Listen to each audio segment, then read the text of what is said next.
அந்த இரவு வானத்துல பௌர்ணமி நிலவின் ஒளி பிரகாசமா ஜொலிச்சிட்டு இருந்துச்சு. எங்க பார்த்தாலும் பறந்து விரிஞ்சிருக்கின்ற அருமையா குளிர் காத்து வீசக்கூடிய அழகான வயல்.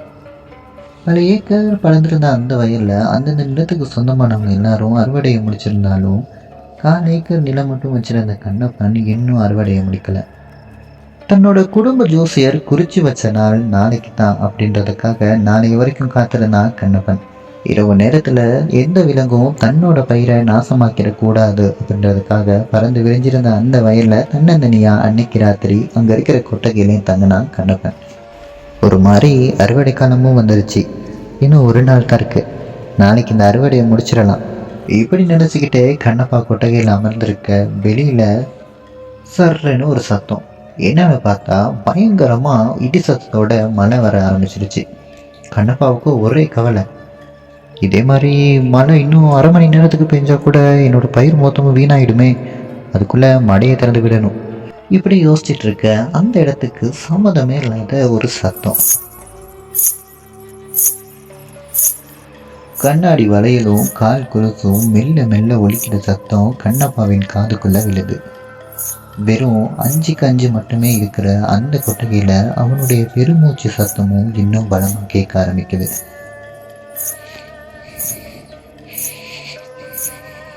மெல்ல மெல்ல அந்த சத்தம் அவன் காது அருகே வர வர கொஞ்சம் பயம் கலந்த ஒரு பதற்றம் கண்ணப்பாவுக்கு ஏற்படுது.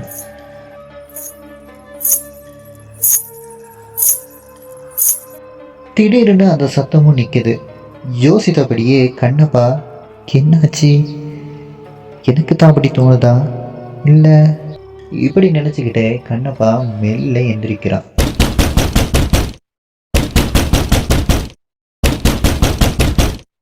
எதிர்பாராத நேரத்துல திடீர்னு கதவை யாரோ வேகமா தட்ட கண்ணப்பாவுக்கு வேர்த்து கொட்டுது.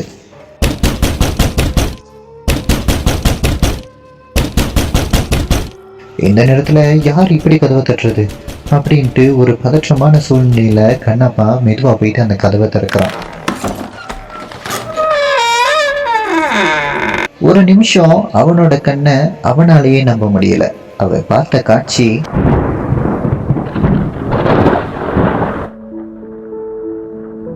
கொட்டு மலையில மொத்தமா நினைச்சபடி ஒரு அழகிய பெண் கையில ஒரு பானையோட வெள்ளை நிற ஆடையோட அங்கே வந்து நிற்கிறான்.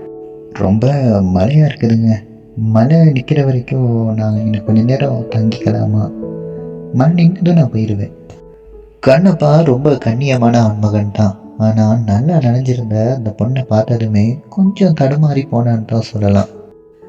கண்ணப்பா அந்த பொண்ணை பார்த்தபடியே அப்படியே நிற்க அந்த பொண்ணும் எந்த ஒரு வார்த்தையும் சொல்லாம வேகமா உள்ள வந்து தான் கையில இருந்த பானையை அப்படியே கீழே வைக்கிறான். பானையை வச்ச மறுகணமே அங்க இருக்கிற கதவோட தாப்பாவை போட்டுட்டு தான் மேல இருந்த முந்தானையை அப்படியே எடுத்து கண்ணப்பாவின் தோல்ல போடுறா அந்த பொண்ணு. மண்ணெண்ண விளக்குல இருந்து வந்த சின்ன சின்ன வெளிச்சத்துல அவள்திருந்த அவளோட முந்தானைக்குள்ள மறைஞ்சிருந்த பல அர்த்தங்களை உணர்கிறான் கண்ணப்பா. மதிமயங்கி நின்ற கண்ணப்பாவை அந்த பொண்ணு மெல்ல அணைச்சி அப்படியே கட்டி தழுவுறா. அந்த கடும் குளிர்லையும் 2 உடல்களும் ஒன்றோடு ஒன்று உரச சுயநினைவு இல்லாம போன கண்ணப்பா கொஞ்சமா சூட்டை உணர்கிறான். மெல்ல மெல்ல அந்த பொண்ணு கண்ணப்பாவை மிக இறுக்கமாக கட்டி தவிர கண்ணப்பாவின் உடல் ரொம்ப வெப்பமாகுது. அந்த வெப்பம் அந்த பொண்ணோட உடல்ல இருந்து தான் வருது அப்படின்னு நினைச்ச கண்ணப்பா இன்னும் மதிமயங்கி போறான்.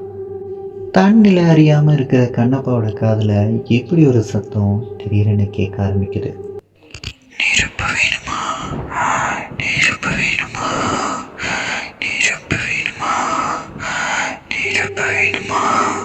எப்படி அந்த பொண்ணு அவனோட காதுக்குள்ள பேச பேச தன் நிலைய மொத்தமா இழந்த கண்ணப்பா அவகிட்ட சரணடைகிறான்.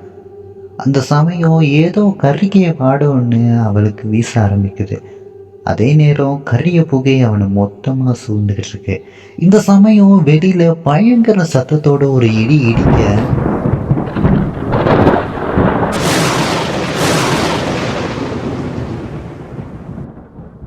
இடி சத்தத்தை கேட்டு சுயநினைவுக்கு வந்த கண்ணப்பா கண்ட காட்சியை அவனாலேயே நம்ப முடியல. வாயில நெருப்பு எரிய முகம்லாம் எரிஞ்சு போனபடி தலைமுடியெல்லாம் கருகின மாதிரி ஒரு ஆக்ரோஷமான உருவம் அவனோட நெஞ்ச அமுக்கிக்கிட்டு இருந்துச்சு.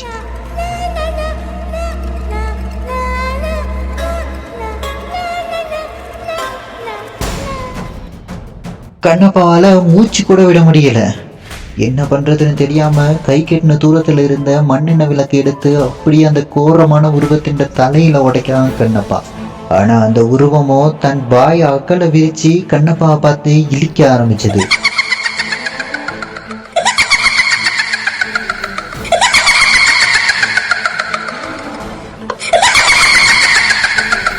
திடீரென அங்கிருந்த கொட்டகையின் கதவு 2ஆ உடஞ்சி தெரிச்சு விழ அந்த உருவம் அங்கிருந்து மறைஞ்சு ஓடுது. இருந்த ஒரு விளக்கும் இல்லாம போனதுனால கொட்டகை முழுக்க இப்ப இருள் சூழ்ந்து இருக்குது. அந்த உருவம் பிடிச்ச பிடியில வலி தாங்க முடியாம கீழே விழுந்த கண்ணப்பா இப்போ மண்வெட்டியை பிடிச்ச கையோட மெல்ல மெல்ல எழும்ப ஆரம்பிக்கிறான். எழுந்த கையோட வேகமா வெளியில வந்து நின்று பார்க்கறான். அந்த உருவம் எங்கேயும் இல்லை, மொத்தமா மறைஞ்சு போகுது.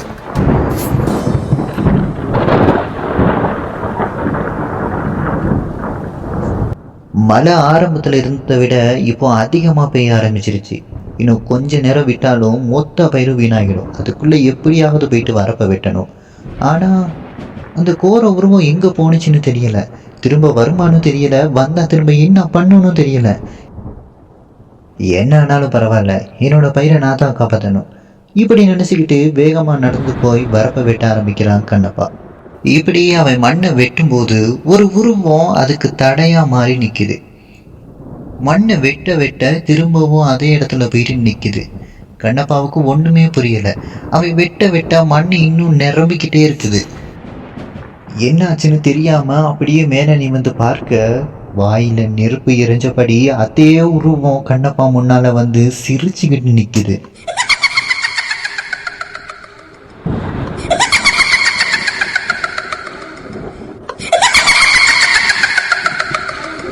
இப்பதான் கண்ணப்பா அதை ஒழுங்கா கவனிக்கிறான். கழுத்துக்கு கீழே அந்த உருவத்துக்கு ஒண்ணுமே இல்லை. வாயெல்லாம் நெருப்பு, முகம்லாம் எரிஞ்சு போனபடி காத்துல அங்கேயும் இங்கேயும் திரிஞ்சுக்கிட்டு இருக்குது. ஆனா இதுக்கு பிறகு கண்ட காட்சி தான் அவனோட இதய துடிப்பையே நிறுத்துச்சு. அங்க 1 இல்லை 2 இல்லை 100கணக்கான உருவம் கண்ணப்பாவை சுத்தி நிக்குது. பயத்துல தன்னோட இதய துடிப்பு நிற்கும் போது கண்ணப்பா சொன்ன கடைசி வார்த்தை இதுதான். கொல்லிவாய் பிசாசுங்க அது.